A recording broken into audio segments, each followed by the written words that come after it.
중국은 오랜 역사 속에서 한자를 기반으로 동아시아 문화권을 형성해왔습니다. 주변국들은 한자를 배우고 사용하면서 중국 문화의 영향을 크게 받았죠. 중국인들 사이에서는 자국의 문화와 문자가 우월하다는 인식이 강했고, 이는 주변국을 문화적으로 지배하려는 태도로 이어졌습니다. 특히 과거 제도를 통해 한자 실력이 출세의 기준이 되면서 동아시아 국가들은 한자 교육에 큰 비중을 두게 되었죠. 이는 중국 중심의 문화적 위계 질서를 공고히 하는 배경이 되었습니다. 청나라 말기 중국은 서구 열강의 침략과 국내 문제로 위기에 직면했습니다. 변화가 필요한 시점이었죠. 이때 총리 대신을 역임한 위안스카이는 조선의 언문, 즉 한글에 주목합니다. 위안스카이는 1894년 청일전쟁의 전권 대신으로 조선에 머물며 한글의 우수성을 깨닫게 되었습니다. 한글이 배우기 쉽고 효율적이라는 점에 감탄했죠.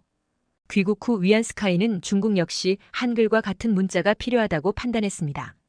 그는 군기처에 한글 자모를 활자로 주조하라는 지시를 내리고 친위대 군인들에게 한글을 가르치기 시작했습니다. 나아가 위안스카이는 전국의 학교에서 한글을 가르칠 계획을 세웠습니다.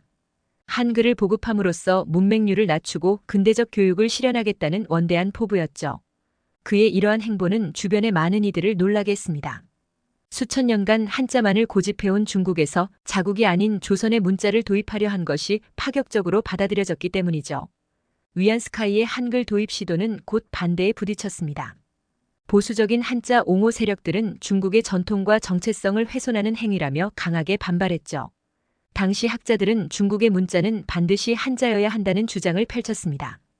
특히 유교 경전과 고전을 한글로 옮기는 것은 중화 문명에 대한 모독이라고 강변했죠.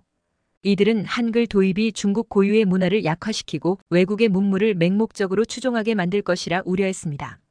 한글을 야만적 오랑캐의 문자로 비하하기도 했죠.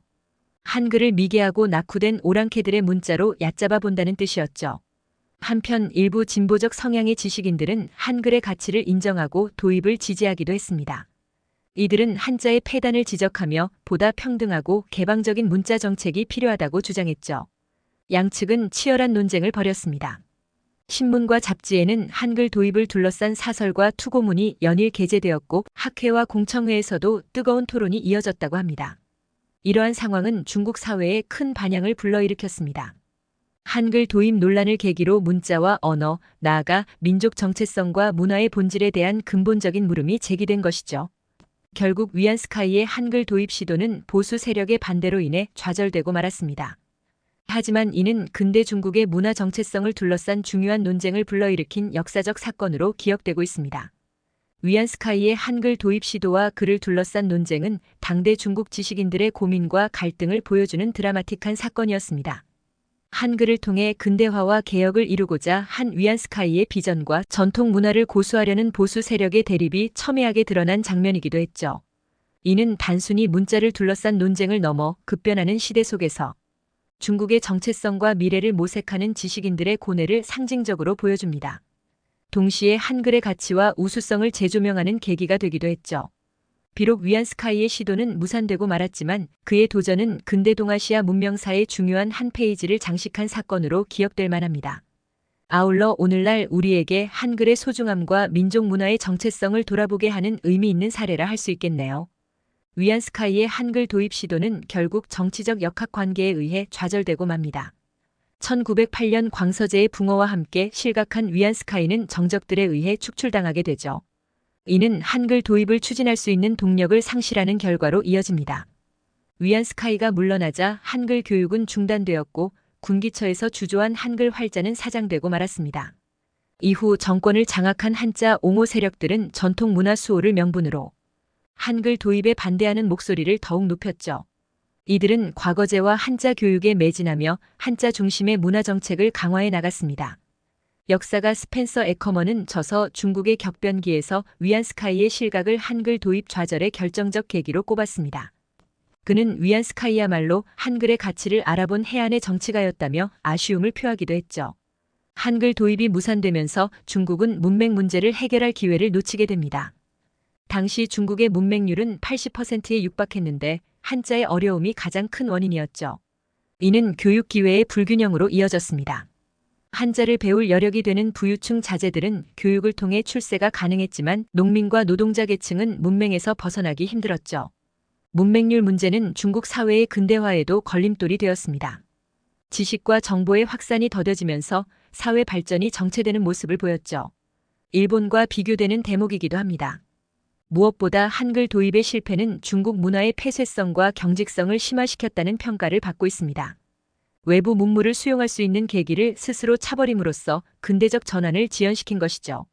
실제로 이 시기 중국 지식인들 사이에서는 서구 문물을 배격하고 전통으로 회귀하자는 보수적 민족주의 경향이 강화되는 모습을 보입니다.